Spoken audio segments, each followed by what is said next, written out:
You're getting one shot at this. So get it right. So get it right.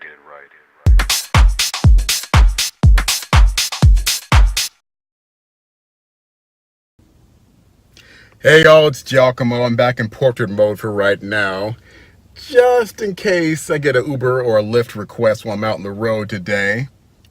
This video is titled Norm Macdonald, Justice Kavanaugh, and yours truly, Giacomo.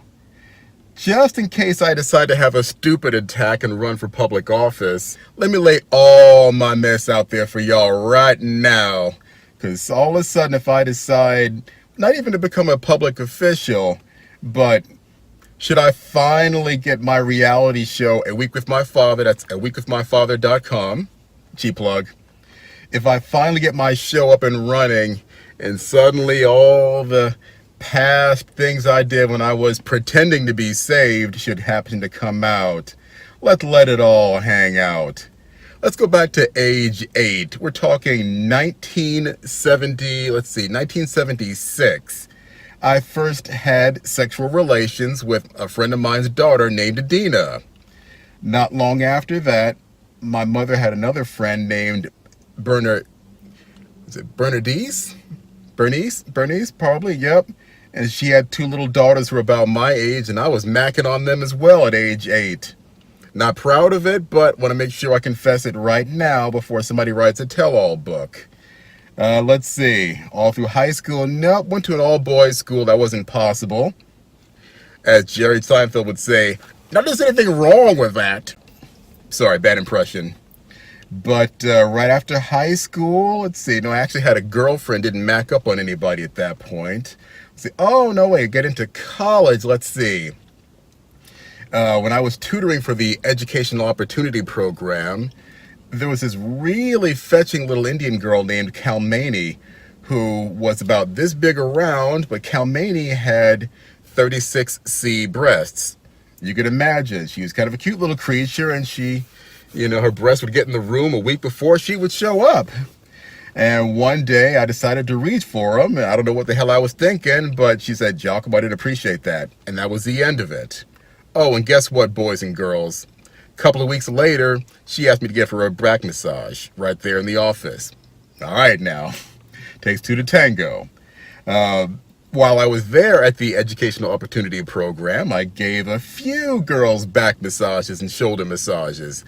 Ain't nobody said nothing about it then. It's over.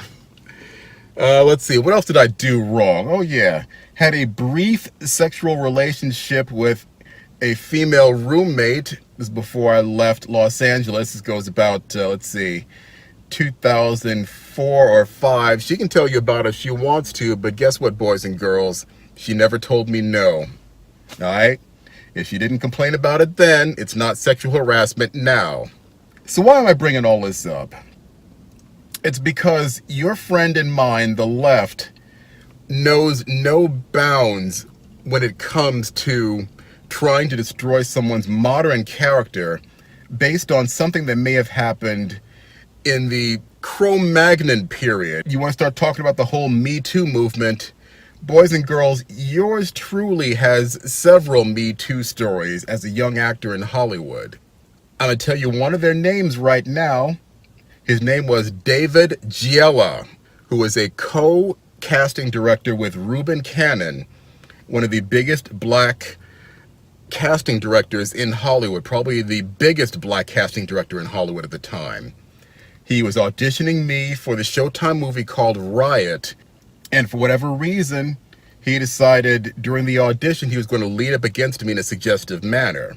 Now, do I want money? No. Do I want him to go to jail for what he did? No. Truth be told, if he's still out there in the casting world, if he's on to doing something else, I want an apology. And I also want this whole Me Too movement to get back to what it should be, and that is jurisprudence. Give everybody the benefit of the doubt until they are proven that something happened, that someone did some wrongdoing. But that is extremely important because no, not everybody should be believed. Should everybody be heard? Sure, why not?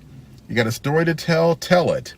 And if there's a preponderance of evidence that a crime or something really uncharacteristic of the person's applied for role has happened, then by all means you remove that individual from their office, or you deny them the opportunity for leadership, or what have you.